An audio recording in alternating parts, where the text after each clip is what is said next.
Мяу. Тъй, като официално започва, дебелото прасе аз, е време да отслабни, защото то направо не се търпи. Брат, малко се осрах. Значи сутринта бях 92,300, сега наядах се, облечен съм с камерата, съм статива. Да, сутринта бях 92,300. Комисараш тук е. Съжалявам. За сегато е моето място. Така. Тъй. И да. Преобляках се, защото се оклепах с шина сандвич, брат.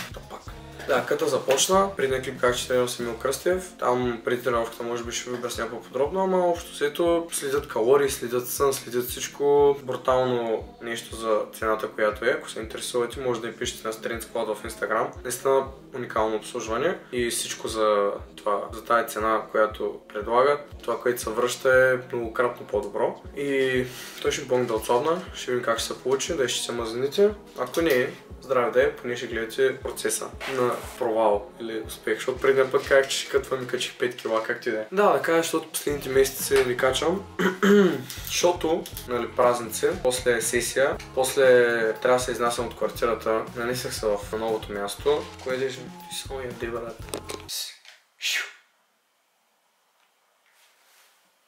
Как ти е? Да, нанесах се на новото място и тък му да почна пак да качвам клипове редовно. За болка поне да документирам, както сега къта, защото там ми е по-лесно като си хапвам. И брат ми праща някаква обява, че се отдава бизнес под наем, така както и да е.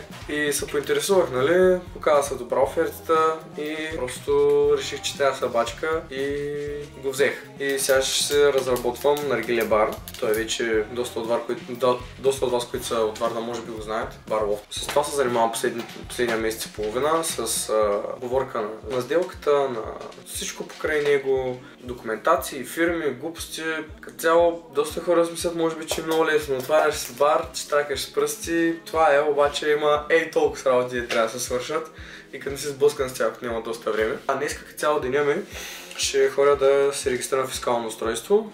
Изкарал съм си документи и всичко вече за него, което фискалното устройство, за които от вас не знаете, е касов апарат. И евентуално софтуер към него да се маркират нещата с тъчскрин. И после ще ходя да регистрирам СОТ, ще ходя за климатици, нещо да гледам с нашите за въпросното място, там филтри нещо. После съм на фитнес, където ще правя втората тренировка от сплита на който са ми направили. И след това ще чистим бара с момчетата, ще идват да ми ударят по едно рамо. И после бали го, брат, не знам, защото последните дни направо съм леш заед. Чуваме, няма съм с камерата в колата, като ликофрен, с телефончето. Тъй, че чуваме се и така. Тъй. Правихме устройството, чех до банката да взема карта, нали, фирмена карта, чех до ключар да сменим патрона и сега ще ходим за климатици, ама преди и втората манджа. Просто две каренца, брат, сенски карета, не врат, не от контра или там и някаква палачинка с стопено сирене и български чушки. Първото ядене, нали, най-вероятно ще сложа тук някъде колко калории е било първото, тук някъде колко е сегато и на края на деня ще гледам да съм около 2500 калории и около 200 протеин и другото, нали, не е от особено значение. С въглехидрат трябва да е хубав, да е висок, мазници да са и тези здравословни и така нататък. Ама гледам протеина, калориите и въглехидрати преди тренировка.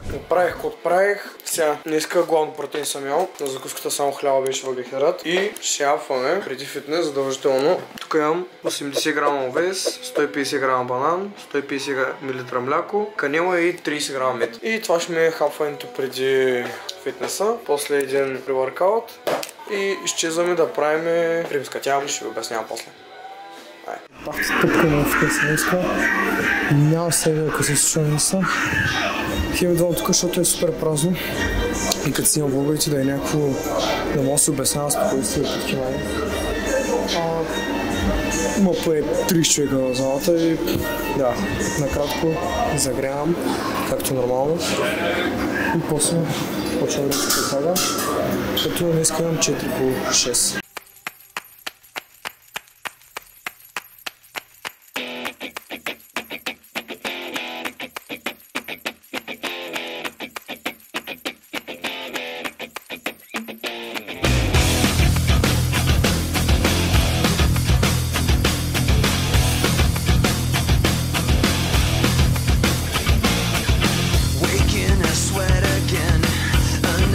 Day's been laid to waste in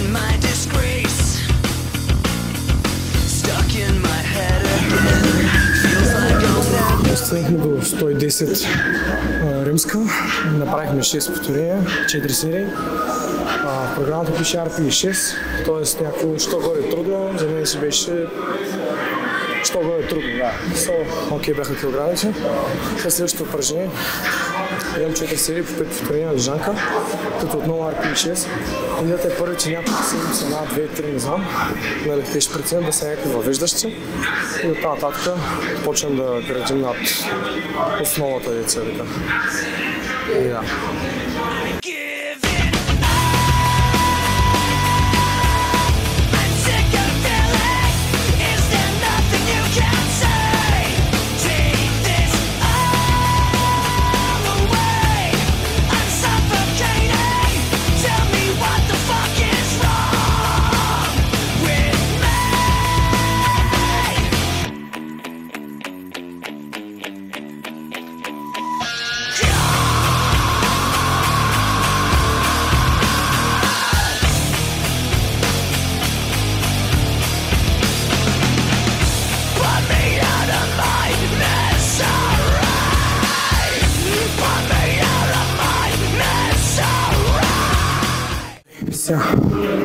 След лежанката, много добре мина.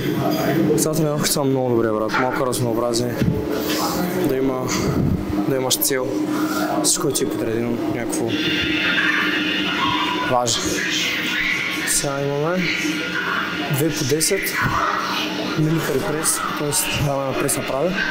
Интензитета е 7, 9, трудно. Ще видим колко ще правя. Ама ти са главните упражнения за сила, другото вече е повече за хипертрофия и обем. Аксесуарни.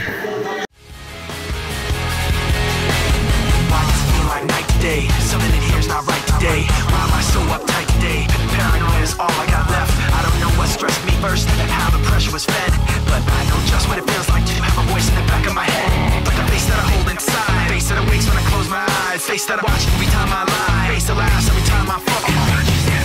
So I know that when it's time to sink or swim, the face inside is hearing me right underneath my skin. It's like a paranoid looking over my back. It's like a whirlwind inside of my head. It's like I can't stop what I'm hearing within. It's like the face inside is right beneath my skin.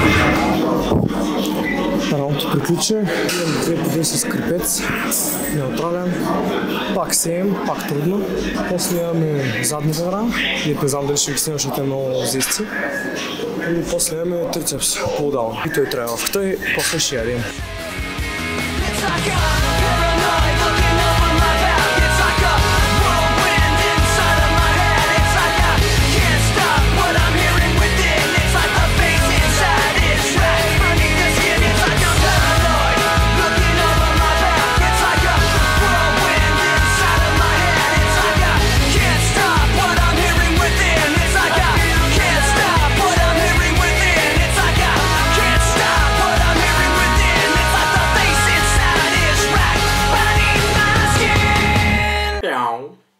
Брат, повече в този след няма стъпя бати простият. Аз принцип ходя там, защото е по-спокойно, по-празно. Днеска беше фул с някакви кърита, брат. Ще възвъня. Да, продължаваме. Да, беше фул с кърита, миришеш от 5 км, не е работа. Както и да е, повече едва ли ще отида там да снимам, беше фраж, брат, така че фраж по-хубаво да снимам снимаш. И да, заради това ужасно ми на тренировката. 20 минути чаках за римска тяга, както и да е. Сега, скъпахме се и последната манжа за деня, като обичам сутринта да си хапна повече протеин.